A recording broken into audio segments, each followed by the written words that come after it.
Good morning everyone, welcome back on my YouTube channel. आज हम आपके लिए कुछ इम्पोर्टेंट क्वेश्चंस लाए हैं जो अक्सर एग्ज़ाम में पूछे गए हैं। तो शुरू करते हैं। फर्स्ट क्वेश्चन, निम्नलिखित में से संविधान के किस संशोधन द्वारा स्पष्ट रूप से ये बताया गया है कि भारत का राष्ट्रपति मंत्रिपरिषद द्वारा दिए गए परामर्श को मानने को बाध्य है? तो यहाँ पे राइट ऑप्शन सी 42। तो व्याख्या देखते हैं। 42वें संविधान संशोधन को लघु संविधान कहा जाता है। ये भी क्वेश्चन आया है कि किस संविधान संशोधन को लघु संविधान कहा जाता है। तो 42वें संविधान संशोधन को लघु संविधान कहा जाता है। इस संविधान संशोधन के द्वारा प्रावधान किया गया है, राष्ट्रपति मंत्रिपरिषद द्वारा दिए गए परामर्श को मानने के लिए बाध्य है। फिर एक 44 संविधान संशोधन द्वारा ये व्यवस्था की गई कि राष्ट्रपति मंत्रिपरिषद के परामर्श को पुनर्विचार के लिए भेज सकता है, परंतु मंत्रिमंडल द्वारा पुनर्विचार के बाद भेजने पर राष्ट्रपति स्वीकार करने के लिए बाध्य होगा।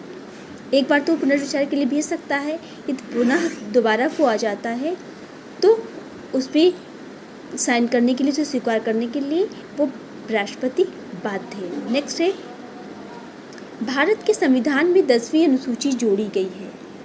तो यहाँ पे राइट ऑप्शन ए है 52 अमेंडमेंट। भारतीय संविधान में 52वें संविधान संशोधन अधिनियम के माध्यम से 10वीं अनुसूची का प्रावधान किया गया है।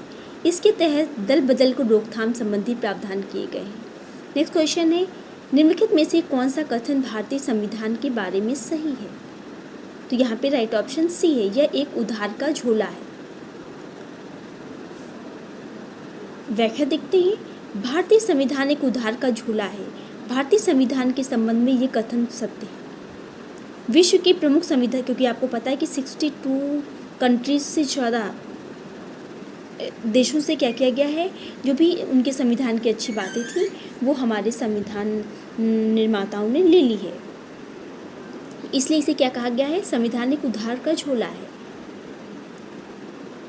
जिसमें अमेरिकी संविधान, ब्रिटिश संविधान, आयरलैंड का संविधान, कनाडा का संविधान, दक्षिण अफ्रीका के संविधान के प्रमुख तत्वों को लिया गया है। नेक्स्ट क्वेश्चन है, मूल संरचना की अवधारणा किस वाद में प्रतिपादित की गई है?